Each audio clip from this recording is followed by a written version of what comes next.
इंदौर में अपात्र लोगों द्वारा वाहनों पर हूटर सायरन लगाने की बढ़ती शिकायतों पर हाई कोर्ट ने कड़ा रुख अपनाया है। शिकायतकर्ता महेश गर्ग की याचिका पर कोर्ट पहले भी सभी निजी वाहनों से हूटर सायरन हटाने का आदेश दे चुकी है, लेकिन कार्रवाई नगण्य रही। अधिवक्ता मनीष यादव के अनुसार कई स्थानीय नेता और पार्षद भी नियमों का खुला उल्लंघन कर रहे हैं। कोर्ट ने प्रशासन से अनुपालन रिपोर्ट मांगी है। अब 16 दिसंबर की सुनवाई में पुलिस व आरटीओ से पूछा जाएगा कि अब तक क्या कार्रवाई की गई है।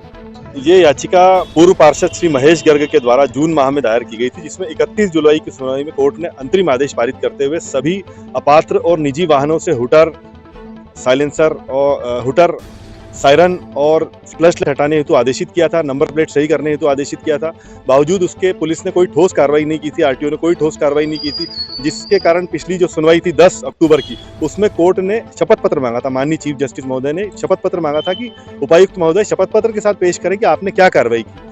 कल हुई सुनवाई में हमने कोर्ट को अवगत कराया कि किसी प्रकार का कोई शपथ पत्र पेश नहीं किया गया है और केवल छोटे मोटे कुछ लोगों पर कार्रवाई करके इन्होंने इतिश्री कर ली। माननीय न्यायालय के आदेश की अवमानना की जा रही है लगातार, जिसके कारण कल कोर्ट ने उपायुक्त महोदय, जिनकी 16 तारीख को अन्य याचिकाओं में पेशी है, उसी के साथ इस याचिका को भी सुनवाई करने हेतु नियत किया है, ताकि उपायुक्त महोदय से ये पूछा जा सके कि आपके द्वारा क्या कार्रवाई माननीय हाईकोर्ट के आदेश के पालन में की गई।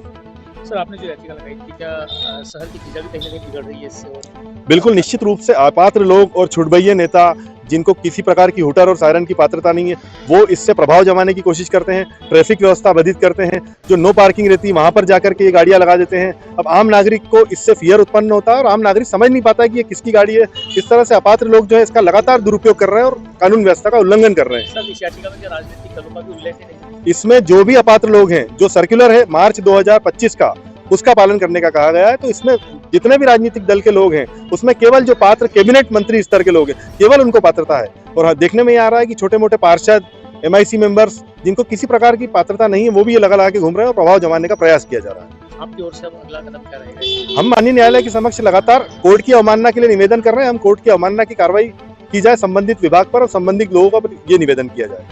अगली सुनवाई कब? अगली सुनवाई 16 तारीख को, 16 दिसंबर। मनीष यादव, अधिवक्ता।